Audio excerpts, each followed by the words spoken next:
Of all these people, only one person said good morning back. Let's try. Good morning. Well done. Sound like a well-oiled chorus-ish. The hour of convening has arrived, and the Senate will now come to order, the moment we've all been waiting for. Chair would like to recognize his good friend, the well-remembered senator from the 53rd. We've already cut your mic. And thank you, Mr. President. And I was honored yesterday for a lot of attention I received. You know, I'm always seeking attention, but I was really honored for yesterday. It's a rainy day outside. Of course, God given us rain, and we need it. Moment in history in 1775, Patrick Henry delivers his famous speech, "Give me liberty or give me death," in Virginia. Also, the first telephone was installed in the White House in 1929. It's been downhill ever since. The senator from the 24th told me it's National Puppy Day. It's his favorite day to run in his fields with puppy dogs right behind him. And Mr. President, I don't have anything else except to tell you the journal's been read and found to be correct. Not that I suspect this to be the case, but did you notice anybody in the journal retracting their kind words of you yesterday? Negative. They stood behind In fact, we've had numerous other mementos and opinions put in there, all positive, of the senator from the 53rd. Well done. Is there objection to dispensing with the reading of the journal? The chair hears none, and the reading of the journal is dispensed with. Is there objection to the confirmation of the journal? The chair hears none, and the journal is confirmed. All senators who have bills or resolutions, please bring them to the secretary's desk at this time. Chair recognizes the senator from the 53rd with holding a committee meeting over there. Oh, okay. Hang on. All right. Mr. President, I ask for unanimous consent that Senate Rule 4-2.1 be suspended to allow Senate Bill 633 to be read for the first time and referred to committee. Mr. Secretary, can you please read the caption? Senate Bill number 633 by Senator Mullis of the 53rd, a bill to be entitled an act to amend an act providing a new charter for the city of Ringgold, approved May 6, 2009, as amended, so as to revise the corporate limits of said city, to provide for related matters, to repeal conflicting laws, and for other purposes. That completes the order, Mr. President. The distinguished senator from the 53rd has asked for unanimous consent that the rules be suspended for Senate Bill 633 to be read for the first time and referred to committee. Is there objection? The chair hears none, and it is referred to state and local government.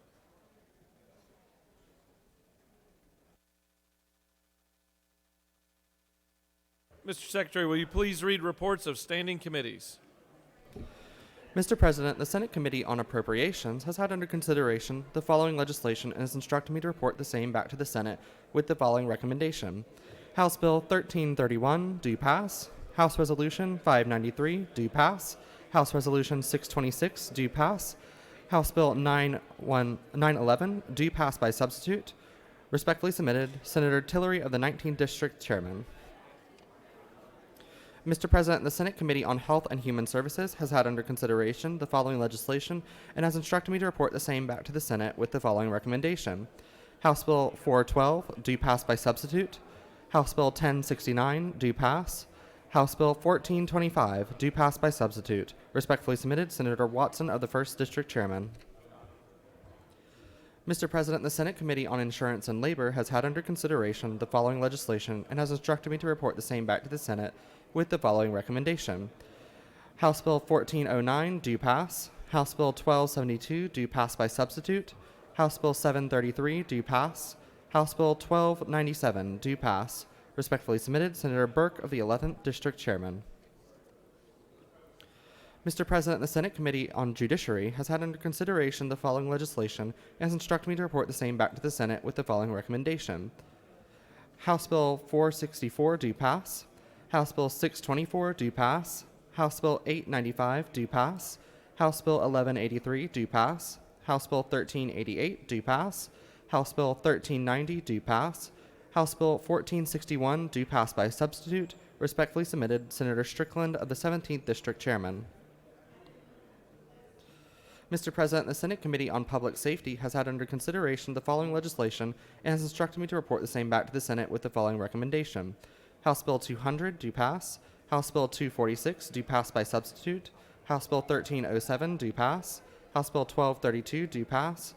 House Bill 1146, due pass. Respectfully submitted, Senator Albers of the 56th District Chairman. Mr. President, the Senate Committee on Regulated Industries and Utilities has had under consideration the following legislation and has instructed me to report the same back to the Senate with the following recommendation. House Bill 1441, due pass. House Bill 1481, due pass. House Bill 1193, due pass. Respectfully submitted, Senator Cowsert of the 46th District Chairman. Mr. President, the Senate Committee on Rules has had under consideration the following legislation and has instructed me to report the same back to the Senate with the following recommendation. Senate Resolution 62, due pass by substitute. Senate Resolution 658, due pass by substitute. Senate Resolution 723, due pass. Senate Resolution 744, due pass. Respectfully submitted, Senator Mullis of the 53rd District Chairman. Mr. President, the Senate Committee on State and Local Government Operations has had under consideration the following legislation and has instructed me to report the same back to the Senate with the following recommendation. House Bill 796, due pass. Senate Bill 628, due pass. Senate Bill 629, due pass. Senate Bill 630, due pass.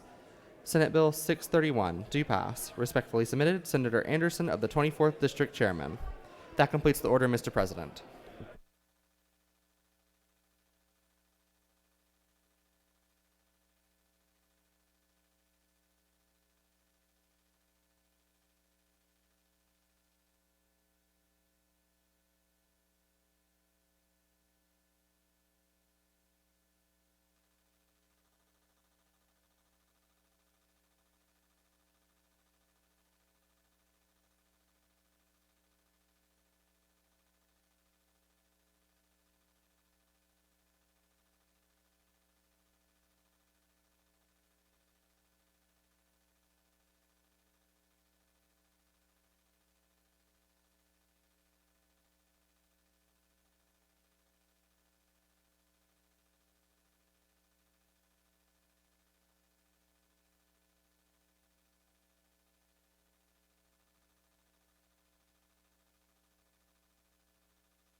Chair recognizes the senator from the 19th.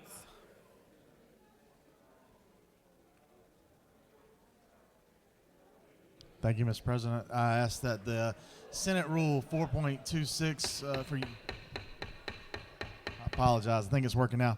Mr. President, I ask unanimous consent that Senate Rule 4-2.6 be suspended to allow House Bill 911 to be read for a second time. Ms. Secretary, please read the caption. Senate Appropriations Committee substitute to House Bill 911.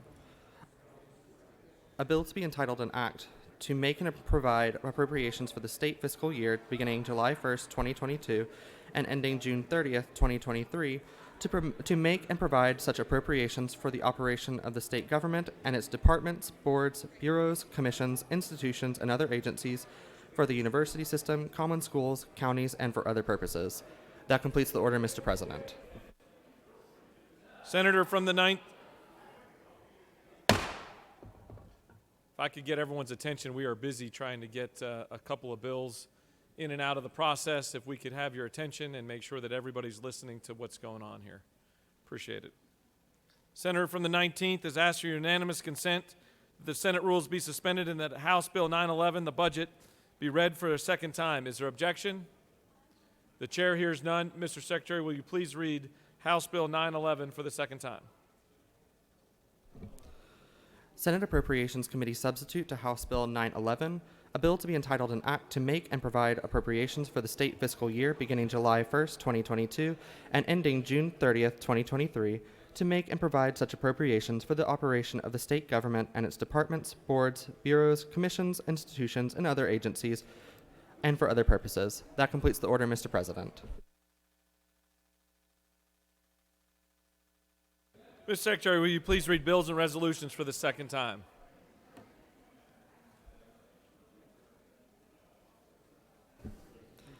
House Bill 424 by Representative Williamson of the 115th and others, income tax, change certain definitions. House Bill 1088 by Representatives Gunter of the 8th and others, property, non-judicial foreclosure of timeshare estates, authorize. House Bill 1134 by Representative F. Straighten of the 104th and others, crimes and offenses, prosecute offenses involving criminal gang activity, provide for concurrent authority. House Bill 1188 by Representative Lott of the 122nd and others, criminal procedure, each act of child molestation charged as a separate offense, provide. House Bill 1224 by Representative Martin of the 49th and others, ad valorem tax, language required to be included in the notices of current assessment, revise. House Bill 1292 by Representative Jespersit of the 11th and others, education, prohibit students who participate in 4-H sponsored activities or programs from being counted as absent from school. House Bill 1357 by Representative Smith of the 18th and others, Professional Standards Commission, standards and procedures for certification programs, provisions. House Bill 1428 by Representative S. Straighten of the 104th, Code Revision Commission, revise, modernize, correct errors or omissions. House Resolution 594 by Representative Smith of the 70th and others, county and municipal governing authorities grant temporary tax relief to properties severely damaged or destroyed as a result of a disaster and located within a nationally declared disaster area, provide. That completes the order, Mr. President.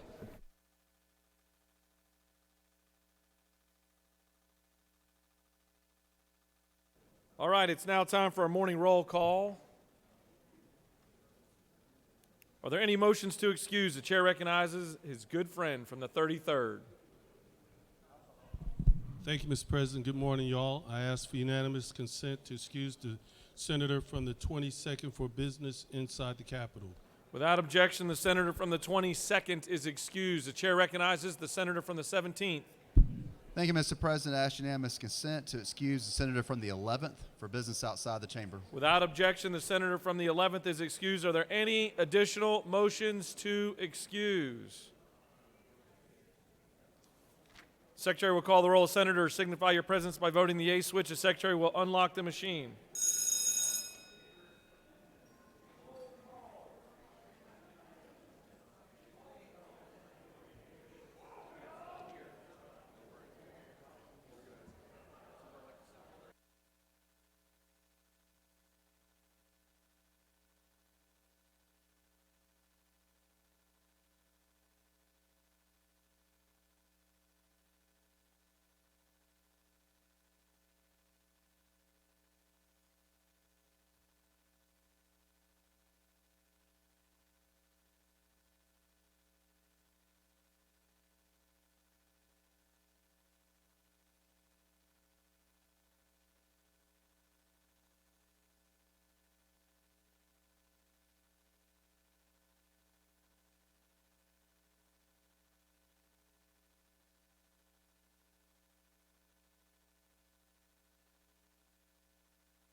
All right, we have a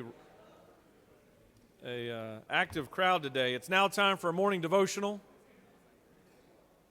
And I'd ask that all senators take your seats. Cease all audible conversations. And ask that the doorkeepers secure the chamber. It's my honor to recognize our good friend from Roswell to lead us in our pledge and to introduce to us our chaplain of the day. Please join me in pledging the American flag. I pledge allegiance to the flag of the United States of America and to the republic for which it stands, one nation, under God, indivisible, with liberty and justice for all. And now the Georgia flag. I pledge allegiance to the Georgia flag and to the principles for which it stands, wisdom, justice, moderation, and courage. Good morning. I'm excited to introduce Reverend Jeff Myers, my fellow Roswell Rotarian. Jeff grew up in Spokane, Washington before attending the University of Washington in Seattle, where he received a degree in business administration. Side note, that is the Alberts School of Business, and it's no relation to me. After interning at the University Presbyterian Church, working in finance for the Boeing Company, and selling wholesale coffee, producing a radio show, and serving with a hospice care provider, Jeff attended Princeton Theological Seminary. He was awarded the Religious Society Fellowship for his writing and his work on Christian ethics and human rights. After graduating from Princeton Theological Seminary, Jeff served in college and young adult ministry in the North Avenue Presbyterian Church here in Atlanta for 10 years. In 2017, he came to Roswell Presbyterian Church. Jeff is a frequent guest speaker and has preached everywhere from Harvard to homeless shelters. He's a member of Roswell Rotary, as I mentioned earlier, the Cloud Appreciation Society, and sits on the board of the Drake House. Jeff is married to Courtney, who's an attorney with Alston Bird here in town, and their son Major is 3, and they have a 13-week-old baby girl named Memphis. Please welcome Reverend Jeff Myers. Thank you so much, Senator Albers, for the invitation to come today, Lieutenant Governor Duncan for welcoming me to this sacred time of prayer and devotion. No one can hold a grudge like an 18-year-old frat boy. I was a member of Delta Upsilon fraternity at the University of Washington, and we called ourselves DUs. Our house sat right across the street from the Land Chi house. We hated these guys, and they hated us. They represented everything that was wrong in the world. They were arrogant, entitled, unchivalrous, and they listened to the Grateful Dead at ungodly volumes late into the night. We dehumanized these Lambda Chi's by calling them lamb chops. And they did the same by calling us Delta Oops, I joined the wrong fraternity. And our animosity was well earned. There was a story that many years ago they had stolen one of the rare pictures of our founding members, and we returned insult for insult, and we stole one of theirs. Things began to escalate one night. A beer bottle was thrown against our house. A beer bottle was thrown from our house against their house. Both houses emptied into the street and were ready to fight. Luckily, someone called the police. Things were broken up. While there were no punches thrown, the grudge simmered under the surface for years. And isn't that how the world is often split up between lamb chops and Delta Oopses? This happens in church, in sports, in our families, and even in politics. How easy it is to complain about hate and demonize each other. This is true even for people we have so much in common with. I was walking across the bridge the other day, and I saw a man standing on the edge of it, and he was about to jump. So I ran over to him, and I said, "Stop, don't do it." He said, "Why shouldn't I?" I said, "Well, there's so much to live for." He said, "Really, like what?" I said, "Are you religious?" He said, "Yes, I'm religious." I said, "Are you Christian or Buddhist?" He said, "Christian." I said, "Wow, me too." "Are you Catholic or Protestant?" He said, "Protestant." I said, "Wow, me too." "Are you Episcopalian or Baptist?" He said, "Baptist." I said, "Me too." "Are you Original Baptist or Reformed Baptist?" He said, "Reformed Baptist." I said, "Wow, me too." "Are you Reformed Baptist 1879 or Reformed Baptist 1915? He said, "Reformed Baptist 1915. I looked at him, pushed him off, and said, "Die, heretic scum."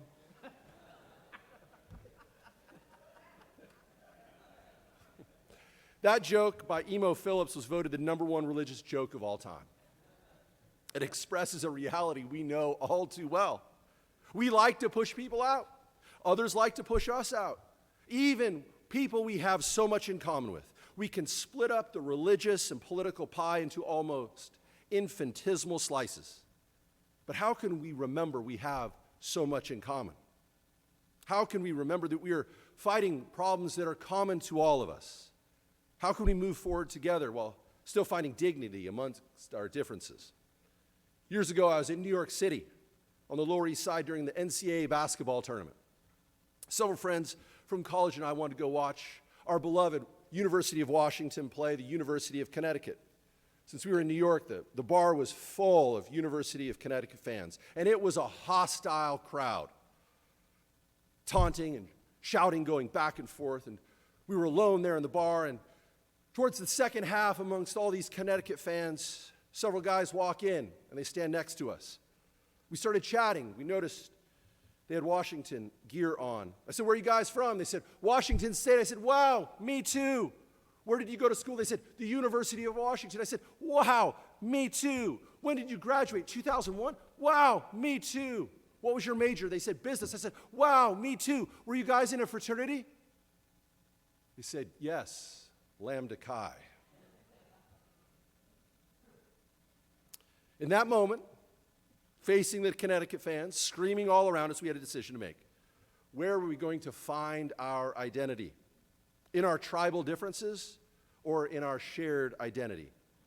And it was in that bar, over a beer, we discovered there was much more that we shared than the differences that divided us. And I think it's the same is true for our own time in Georgia. There is so much we have in common if we would only remember it. If we would muster the courage to get over our differences and find common ground. I encourage you to break bread with someone on the other side of the aisle. Grab a beer, go out for barbecue, share a sweet tea. Remember what unifies us, for it is in these moments where understanding begins, and it's in the breaking of bread where our problems will begin to be solved. And there is much to be solved. Not just for me, not just for you, but for all of those who live in the great state of Georgia, and even for lamb chops and Delta oopses. Let's pray. Gracious and loving God, I ask for wisdom, guidance to be granted these public servants, that by your grace we might transcend the differences that divide us and remember the identity that unites us. May these servant leaders work for the common good of the state of Georgia, so that our communities may flourish and thrive for the betterment of all. Amen. Thank you very much.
Are there any unanimous consents?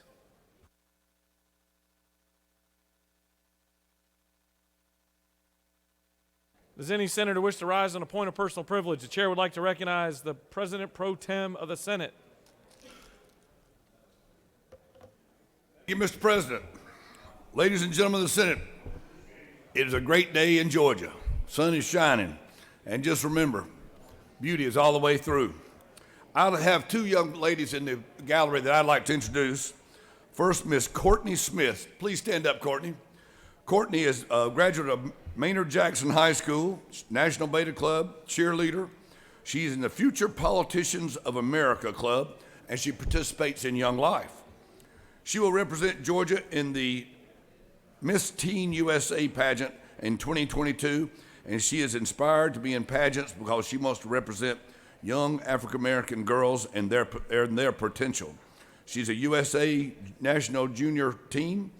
She has an interest in law, political science, journalism, and she thinks she'd like to go to school at Duke, Tennessee, or University of Georgia. We also have in the gallery my longtime family friend, Holly Haynes. Holly is Miss Georgia. Please stand up, Holly. She is a longtime family friend. She is Miss Georgia. She graduated from North Gwinnett High School in Swanee. She's cum laude graduate at University of Georgia with a degree in marketing. She's a Young Life mentor, a leadership advancement fellow. She volunteers for Boys and Girls Club. She created an initiative called #IamEnough, which promotes the importance of instilling confidence and self-esteem in children and teenagers. She is the granddaughter of Bob and Sherry Tiller, and they are here in support of her, and her mom's here as well. Y'all stand up, y'all stand up. Before becoming Miss Georgia, she was Miss Harris County, Miss University of Georgia, Miss Buford, Miss Cobb County, Miss Coastal Georgia, and she will go on to represent Georgia in the Miss USA 2022 pageant. Let's give them a warm Senate welcome.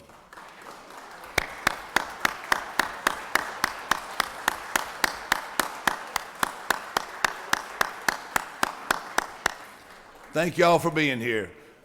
We are well represented. Thank you, young ladies, for your participation and your dedication. Mr. President, I yield the will.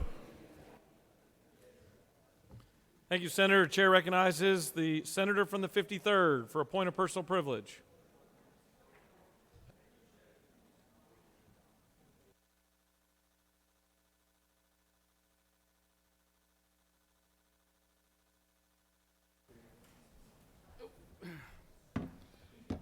Thank you, Mr. President.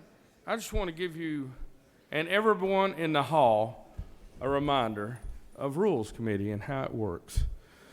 No negative here, but the leadership of that committee, that means me and Calvert and Lee Anderson, decide which bills go on the yellow sheet. Then the members of the committee decide which bills go to the floor. So if you have a bill that you must have either as a House member or a government affairs specialist out in the hall, I said that instead of saying lobbyist, please let your members of the Senate Rules Committee know. They're the valuable person through the end of session. So, Mr. President, I just want to give them a little playbook of how to get bills on the floor, and I yield the well. Thank you.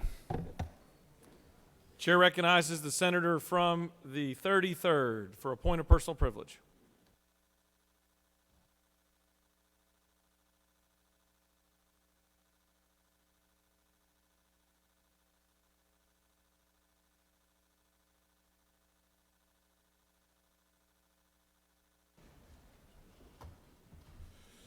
Thank you, Mr. President, my fellow senators, colleagues, friends, and the rest of y'all. I just want to take a personal moment today to recognize personally a few members in my Senate delegation who will be moving on to future endeavors outside of the Senate. Senator from Senator Al, Senator Lester Jackson, and Senator Jen Jordan. I know I'm not supposed to say their names, but I can't see that far to remember their numbers. You know, public service is a special call. Many hear it, but very few are able to answer that call and also serve with integrity. And not only just look out for themselves, but to have to think about their actions and how it affects many people. I remember as a Boy Scout, and you all saw me up here the other day with my Boy Scout uniform, when they placed me in a position of leadership, I had to think beyond myself. I had to think about how my actions affected the people, men and women, boys and girls who were under my leadership.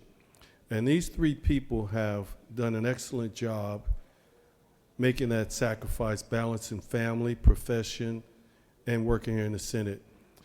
I have some resolutions that I will be presenting to them personally. I know that as time goes on, later on, we're going to have a bigger ceremony, but I just wanted to personally take time out to thank them for their service, Senator Lester Jackson, Senator Michelle Isle, Senator Jen Jordan, and wish them Godspeed on their journey.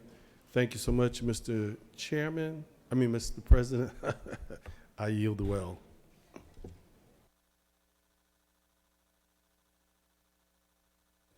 Senator from the 35th, would you like to address the chamber from your seat? You want to come down? Come on. In fact, I'll let you be, you'll be on deck.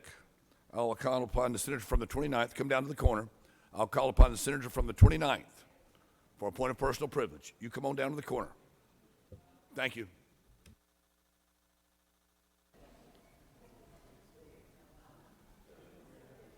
Senator Anderson, would you help Senator to my seat? Fellow senators, just kidding. I rise today for a point of personal privilege that is extremely important to me. Yesterday, while in Slogo, listening to several important pieces of legislation, I received a text message from my son, Wiley Randall Seth, who lives in Navarre Beach, Florida. And in his text message was two photos of my brand new granddaughter, who was born yesterday afternoon at around 4:22 on 3:22, 8 pounds even, Cora Grace Robertson. I tell you, I love my son tremendously. He fills my heart every day with his passion and his love for his family. But yesterday, that love was elevated more than I could imagine.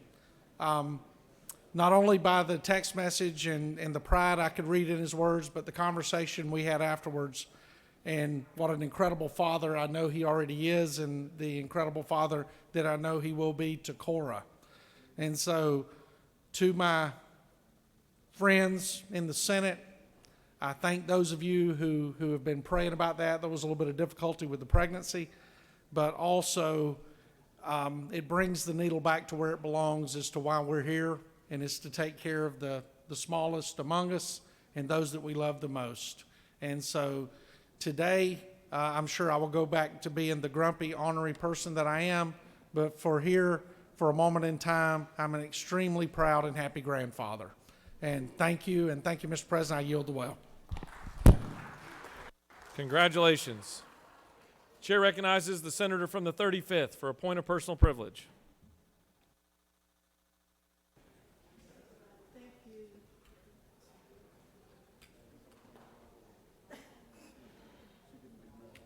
Thank you. Thank you. Thank you very much. Thank you, Mr. President, and thank you, gentlemen.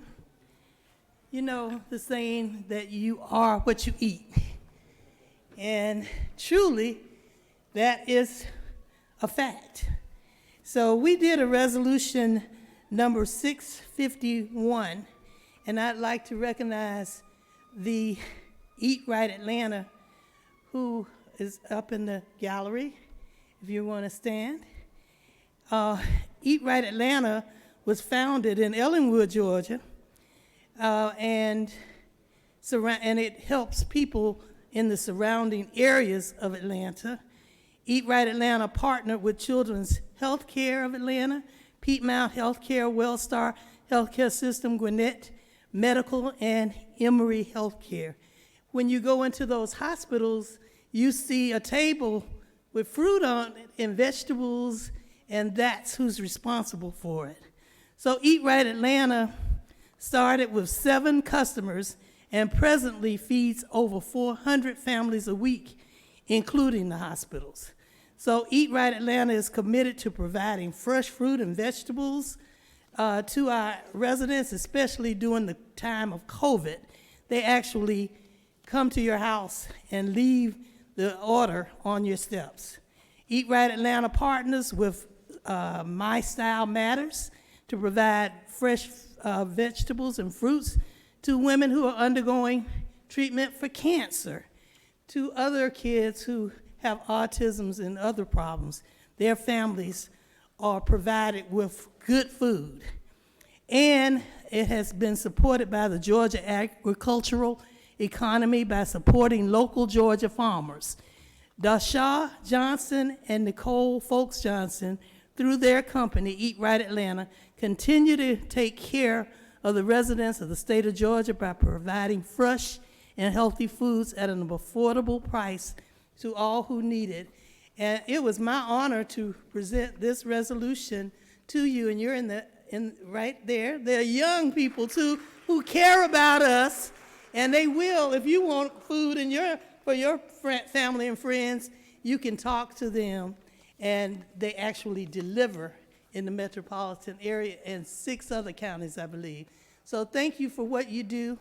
Thank you for all the times I was in the hospital and went in, and I came back with bags of fruit and vegetables and eggs and fresh everything that y'all were selling there to the nurses and doctors and patients. God bless you. Thank you, Mr. President. I yield the well. Let's give a warm welcome to all of them who are with you, too, your staff. That's who deliver it to the doors. Thank you. Thank you, Mr. President. I yield the well. Thank you, Senator. All right, we're going to move on. You've got a consent calendar of privilege resolutions before you. Does any senator wish to remove a resolution from the consent calendar? Is there objection to adoption of the resolutions on the consent calendar? The chair hears none, and the resolutions on the consent calendar are adopted.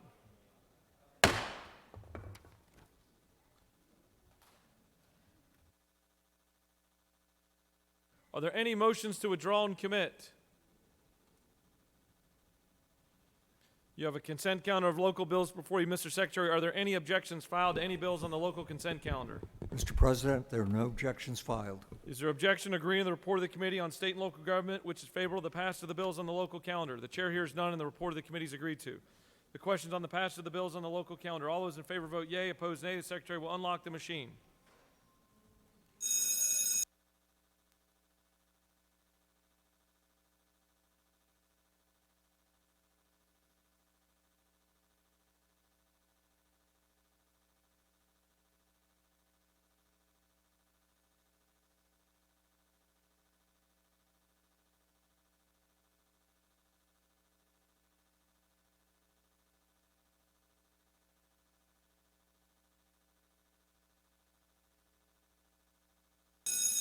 For what purpose does the rules chairman rise? Mr. President, I wanted to move, I know it's too late for this bill, to excuse the senator from the 49th for business outside the Capitol. I'll read that out momentarily.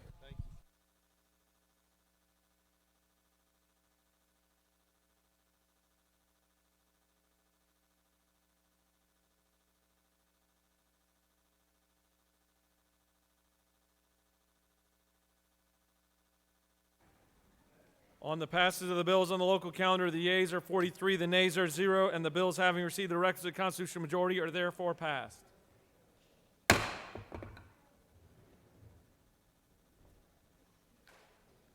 Senator from the 53rd has asked for unanimous consent that the senator from the 49th be excused. Is there objection? Chair hears none, and the senator from the 49th is excused. We're now going to move on to the rules calendar. Mr. Secretary, can you please read the caption to Senate Resolution 507?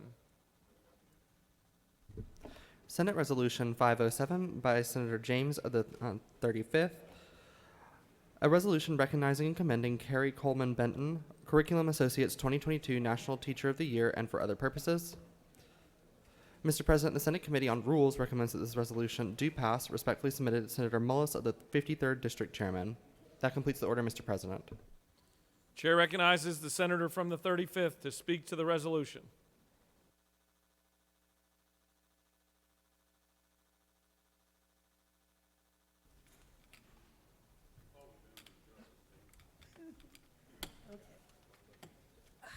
Thank you. Mr. President, I thank you. I am delighted to present Senate Resolution 507.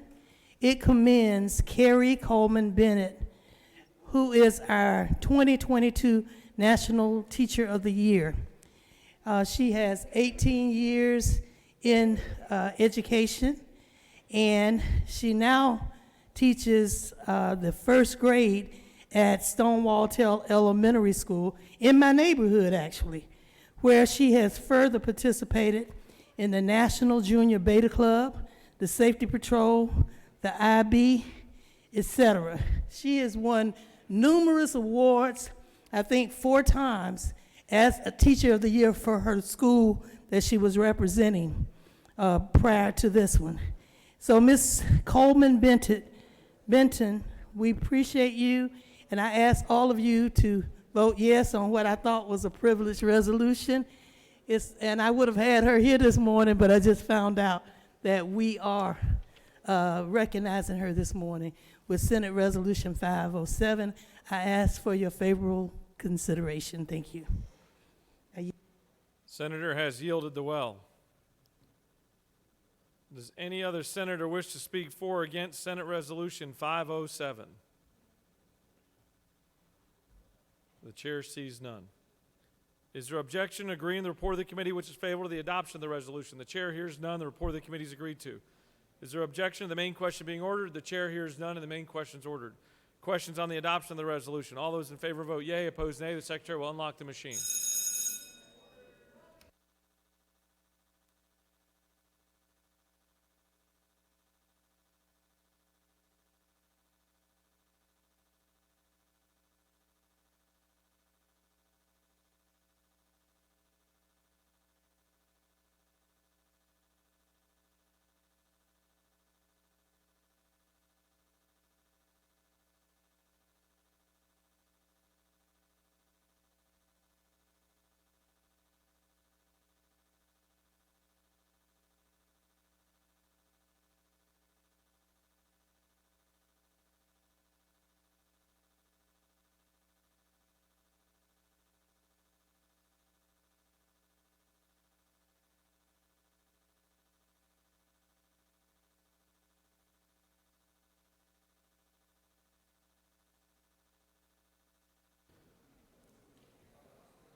On the adoption of the resolution, the yeas are 48, the nays are 0. This resolution, having received the requisite constitutional majority, is therefore adopted.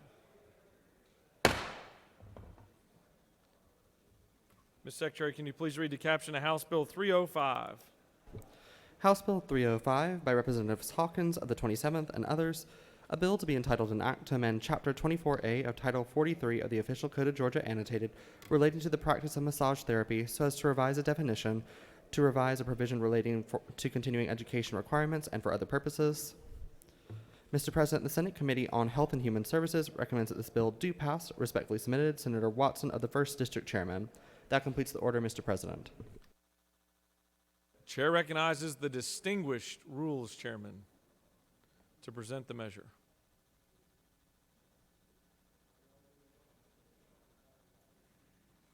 There's already questions lining up.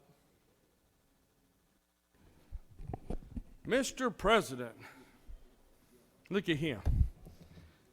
This is House Bill 305. Now look at him, was in honor of the senator from the 46. And this bill passed last year, and it went over to the House, and they didn't have time for it. And this is not about rub and tug. This is about professionally massage therapy. And this that you voted on last year I see there's some cheering already in the audience. Just simply.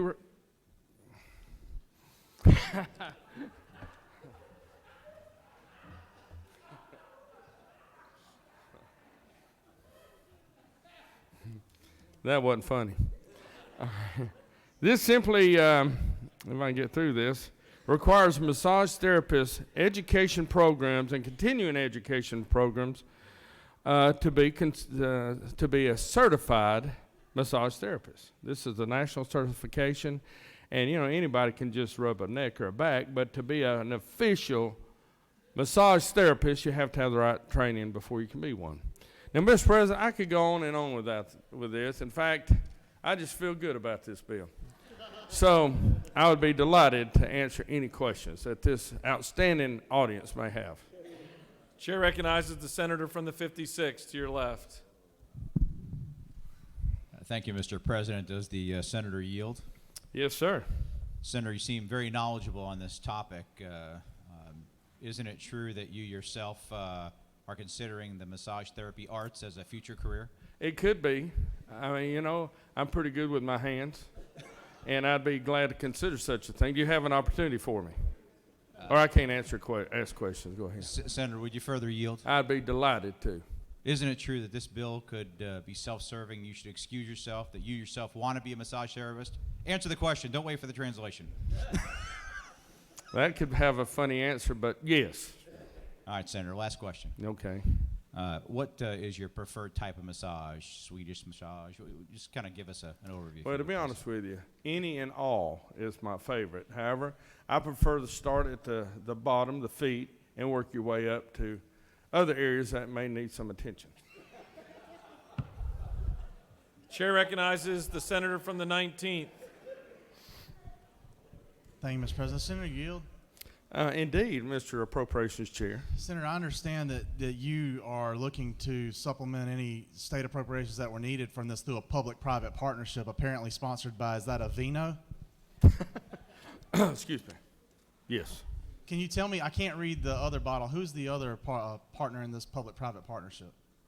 You yourself or I kind of thing. You know what I'm right saying? There in front of you. Can you I tell know. us which Oh, one you it talking is? about this? Yes, sir. Aveeno is Okay. one. I can't read the other. Well, it's a Vela Mocha Oh. flavor, and let's see. I can't see the brand, though. Bath and Body Works, one of my favorite venues. Thank you, Senator. That's Thank a big you. bubble bath. I know, I had one last Chair night. recognizes the senator from the 29th. Uh-oh. Does the senator yield? Indeed.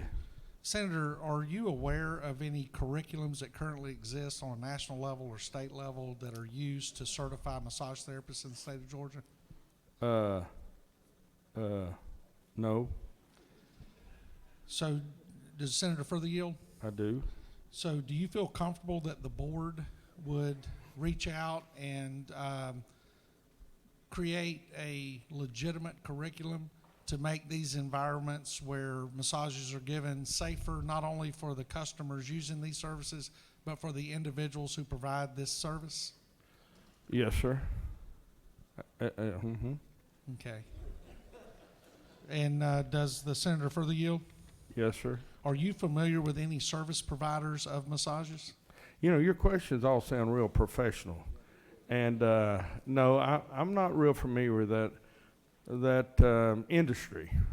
I've only had hands-on in, myself, but I don't know about the industry.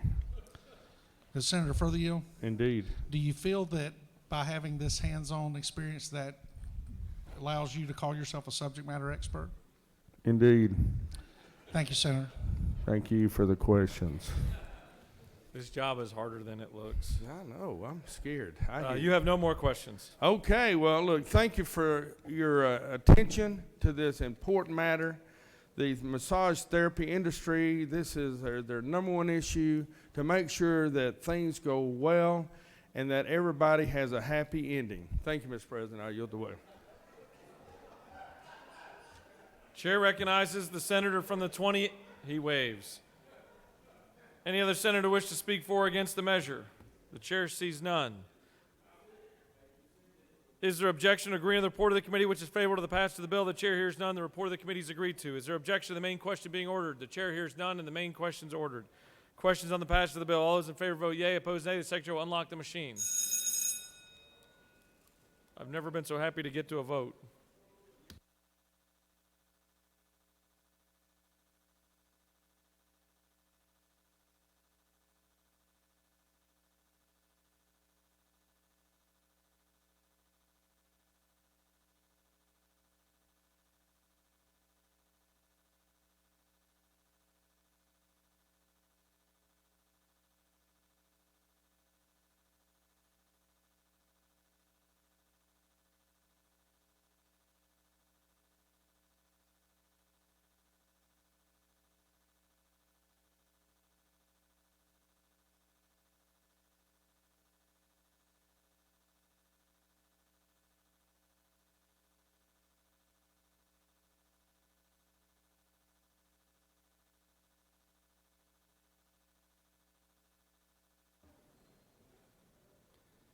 On the passage of the bill, the yeas are 50, the nays are 1. This bill, having received the requisite constitutional majority, is therefore passed.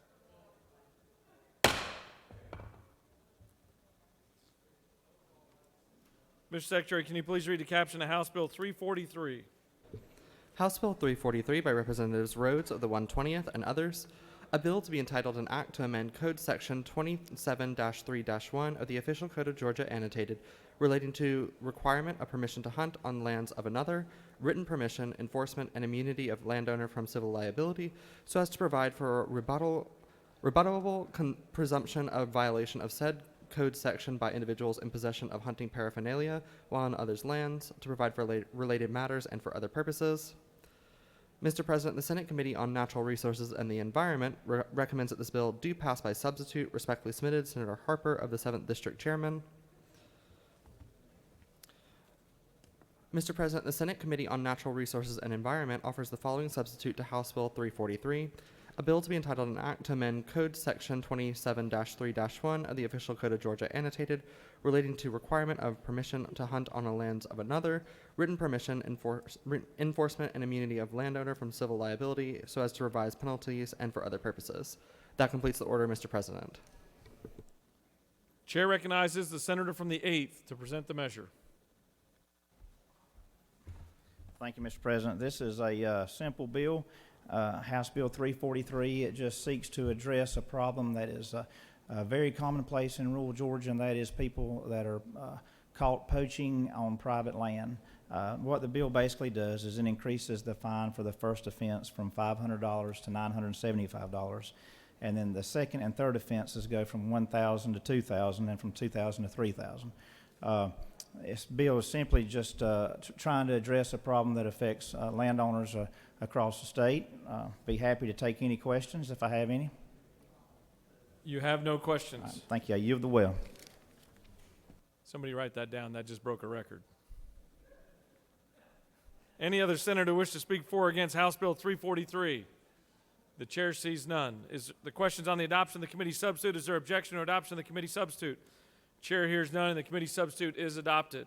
Is there objection to agree with the report of the committee which is favorable to the passage of the bill? The chair hears none. The report of the committee is agreed to. Is there objection to the main question being ordered? Chair hears none. The main question is ordered. The questions on the passage of the bill by substitute. All those in favor vote yea. Opposed, nay. Secretary will unlock the machine.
On the passage of the bill, the yeas are 50, the nays are 0. This bill, having received the requisite constitutional majority, is therefore passed by substitute. Ms. Secretary, can you please read the caption of House Bill 1011? House Bill 1011 by Representatives Hogan of the 179th and others. A bill to be entitled an act to amend Chapter 8 of Title 40 of the Official Code of Georgia annotated relating to equipment and inspection of motor vehicles so as to exempt low-speed vehicles from permitting requirements relating to amber strobe lights or emergency vehicle designation and for other purposes. Mr. President, the Senate Committee on Transportation recommends that this bill do pass. Respectfully submitted, Senator Ginn of the 47th District Chairman. That completes the order, Mr. President. Chair recognizes the senator from the 3rd to present House Bill 1011.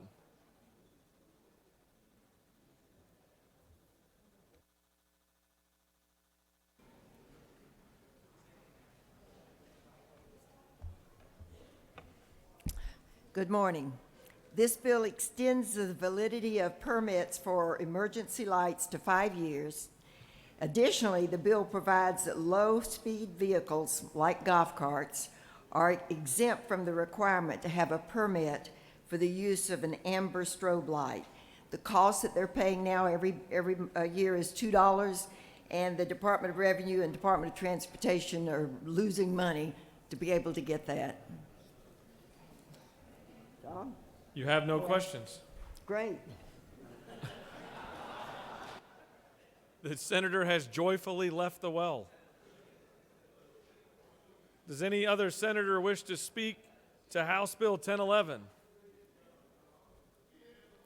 The chair sees none. Senator from the 3rd just broke the senator from the 8th's record. Shortest presentation. Is there objection to agreeing to the report of the committee which is favorable to the passage of the bill? The chair hears none. The report of the committee is agreed to. Is there objection to the main question being ordered? The chair hears none, and the main question is ordered. Questions on the passage of the bill. All those in favor vote yea. Opposed, nay. The secretary will unlock the machine.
On the passage of the bill, the yeas are 44, the nays are 4. This bill, having received the requisite constitutional majority, is therefore passed.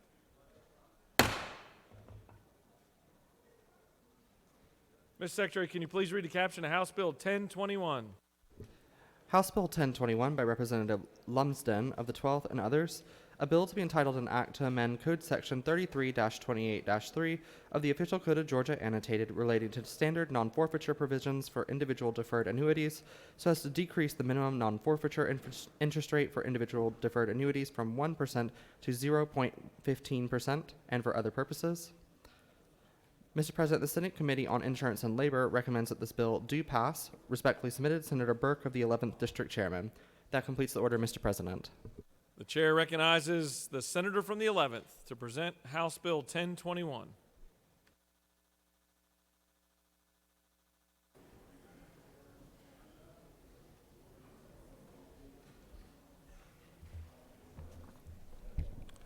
Thank you, Mr. President.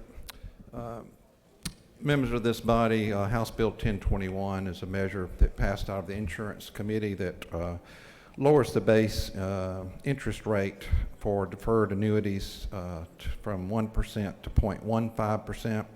The problem with the current law is the interest rate base is such that there is no profit margin in offering these products, so the offerings have basically disappeared. So this is to try to get the annuity market to be more competitive in the state of Georgia. Appreciate your support. I'll be glad to answer your questions. Doesn't appear to have any questions. Thank you, Mr. President. I yield the well. Does any other senator wish to speak for or against House Bill 1021? The chair sees none. Is there objection to agreeing with the report of the committee which is favorable to the passage of the bill? The chair hears none. The report of the committee is agreed to. Is there objection to the main question being ordered? Chair hears none. The main question is ordered. For what reason does the rules chairman wish to be recognized? Wrong button. Is there objection to the main question being ordered? The chair hears none. The main question is ordered. Question on the passage of the bill. All those in favor vote yea. Opposed nay. Secretary will unlock the machine.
On the passage of the bill, the yeas are 48, the nays are 1. This bill, having received the requisite constitutional majority, is therefore passed.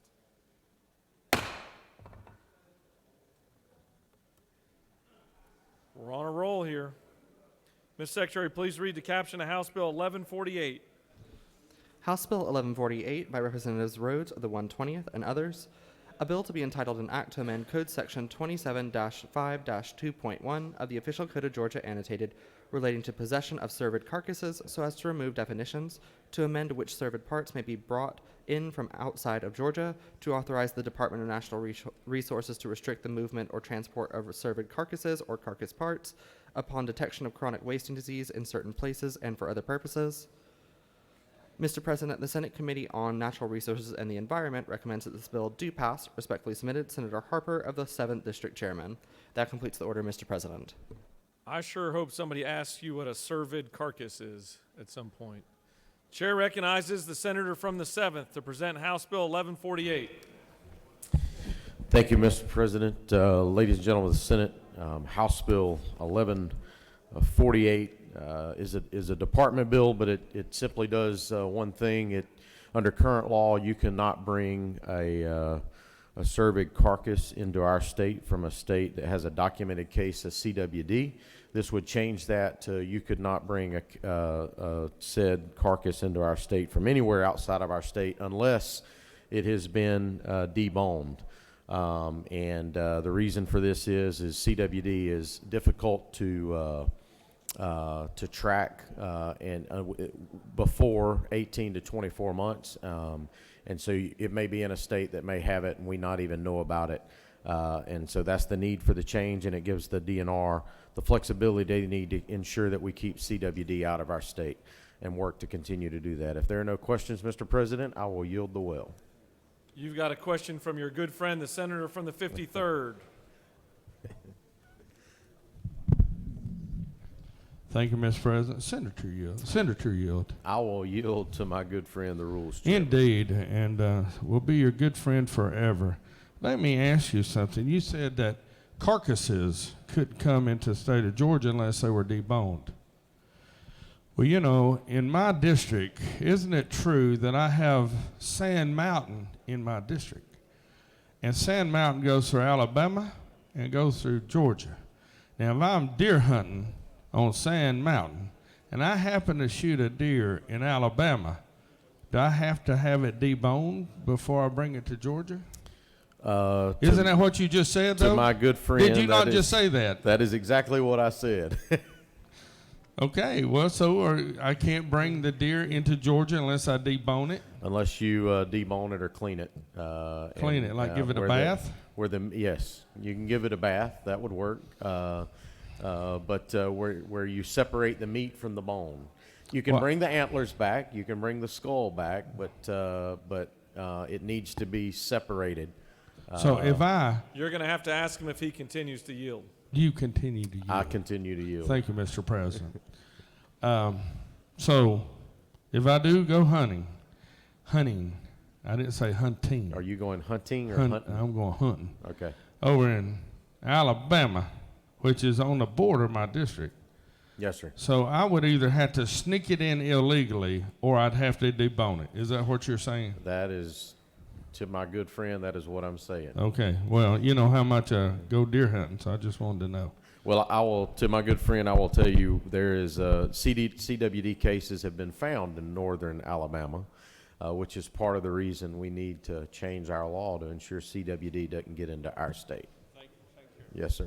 You have no more questions. Thank you, Mr. President. Yield the will. Sure. You got one more. Last minute button. Chair recognizes the senator from the 36th. Thank you, Mr. President. Does the senator yield? I yield. Yes, ma'am. If you could clear up for me some confusion that I have about lines 33 through 36. You're striking the language state having a documented case of a cervid infected with chronic wasting disease.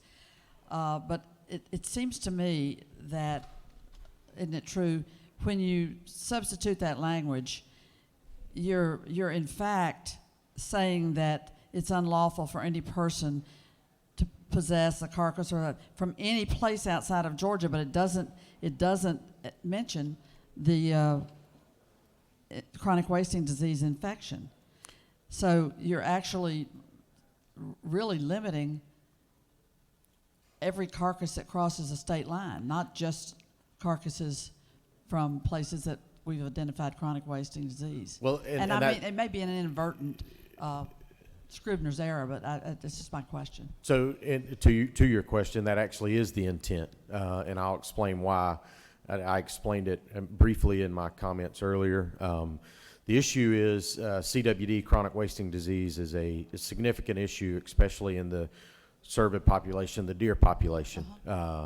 And what the problem is CWD can go undetected for 18 to 24 months. So there could be a state in the U.S. where you could go hunting, and you could take an animal and bring that animal back from that state, but that state has no documented case of CWD currently at that time.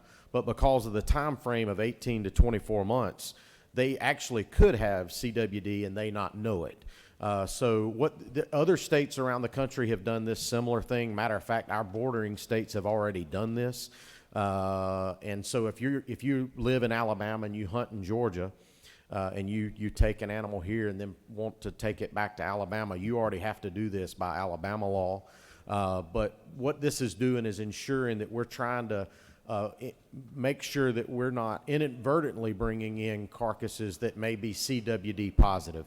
And CWD is 100% fatality rate, and the only way you can detect it or find it is once the animal is deceased.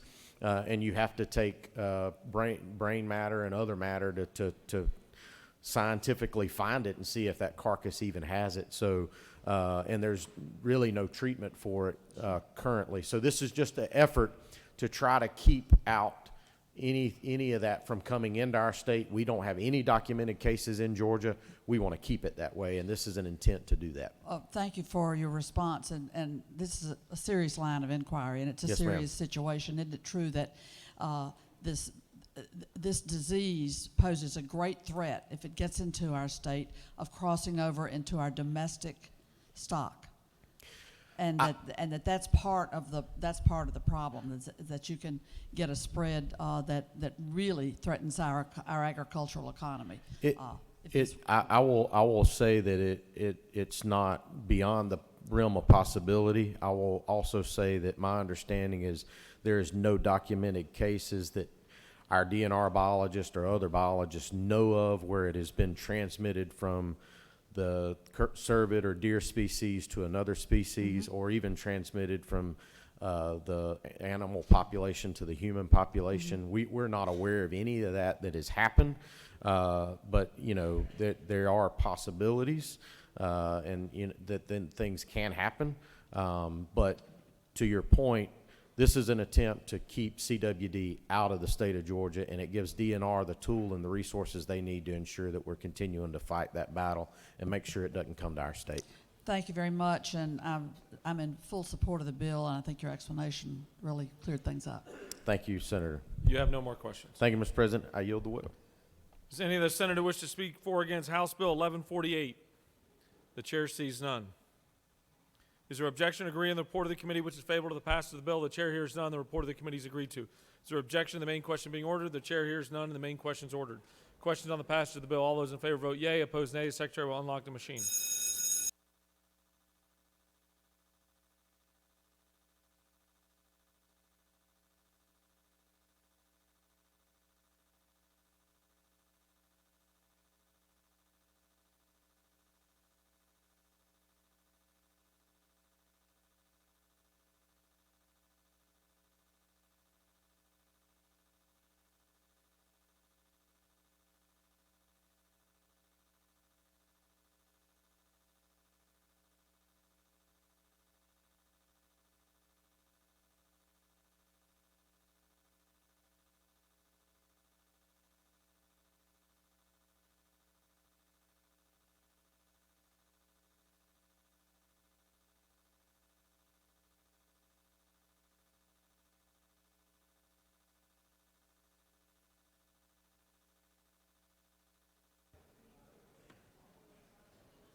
On the passage of the bill, the yeas are 50, the nays are 1.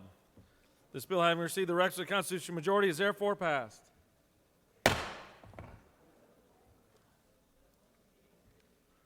Mr. Secretary, can you please read the caption to House Bill 1195? House Bill 1195 by Representative Lumsden of the 12th and others, a bill to be entitled an act to amend Chapter 85 of Title 36 of the Official Code of Georgia Annotated relating to interlocal risk management agencies and local government so as to provide that audits of funds may be conducted in accordance with statutory accounting principles and for other purposes. Mr. President, the Senate Committee on Insurance and Labor recommends that this bill do pass. Respectfully submitted, Senator Burke of the 11th District Chairman. That completes the order, Mr. President. Chair recognizes the senator from the 20th to speak to the measure.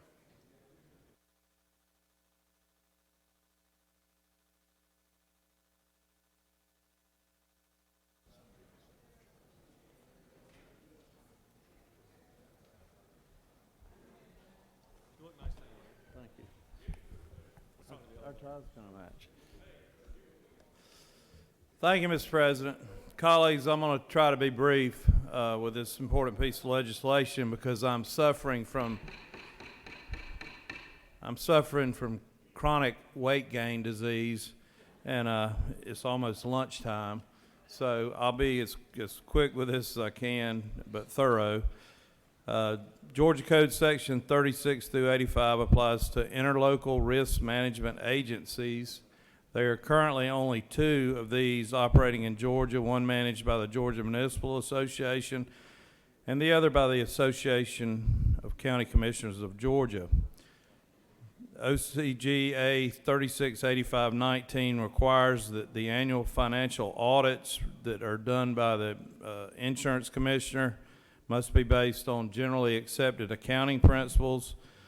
Both of these agencies have been filing their quarterly reports to the Department of Insurance using a statutory accounting basis. This has been going on for a number of years, although the code says they need to use GAAP principles. So the Association of County Commissioners of Georgia and GMA would like to change the code to allow them to continue to report and do their financial audits with the insurance commissioner on a statutory accounting basis. And the Commissioner of Insurance is fine with this and is on board with us making this change just to really make the code agree with what's been done in practice for a number of years. If there are any questions, I'll be happy to try to answer them. Otherwise, I'll yield the well. You don't appear to have any questions. Thank you. I'd ask for a yes vote. Thank you. I'll yield the well. Any other senator wish to speak for or against the measure? The chair sees none. Is there objection to agreeing to the report of the committee which is favorable to the passage of the bill? The chair hears none. The report of the committee is agreed to.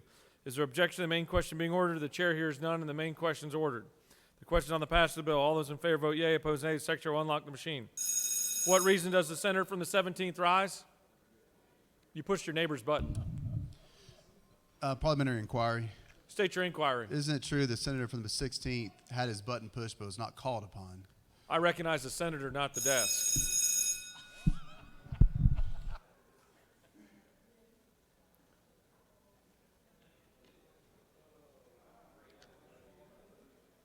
You're going to replace the rules chairman next year as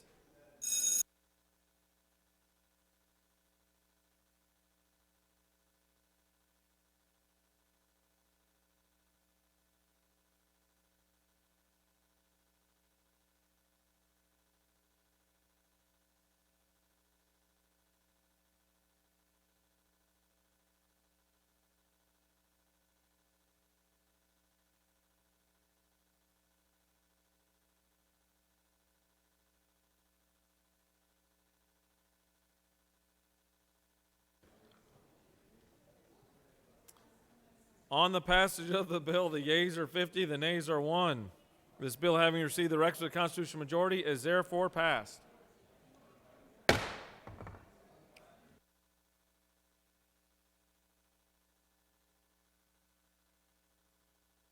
The chair recognizes the distinguished superhero, Majority Leader. Thank you, Mr. President.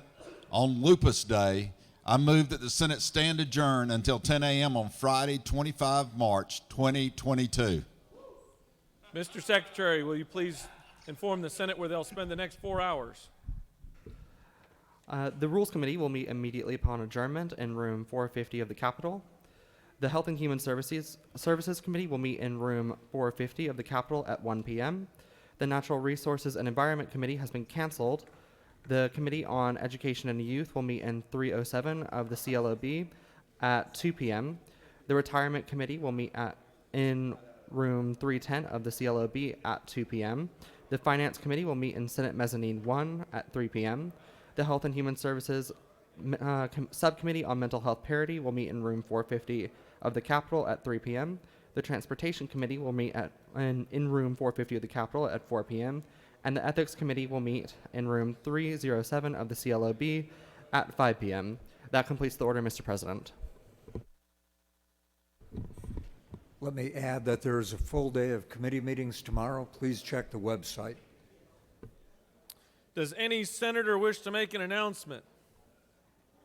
The chair recognizes the senator from the 20th.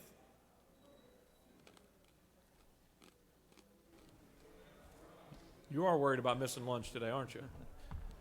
The Senate Agriculture and Consumer Affairs Committee will meet tomorrow at 10 a.m., so please check the schedule. I think we're going to be in the mezz, but 10 a.m. tomorrow, Senate Ag and Consumer Affairs. Thank you. The Majority Leader has moved that this Senate stand adjourned until Friday, March 25th, 2022 at 10 a.m. All those in favor of that motion signify by saying aye. Opposed, no. It's a tie. We'll give it to the ayes. The ayes have it, and the Senate stands adjourned.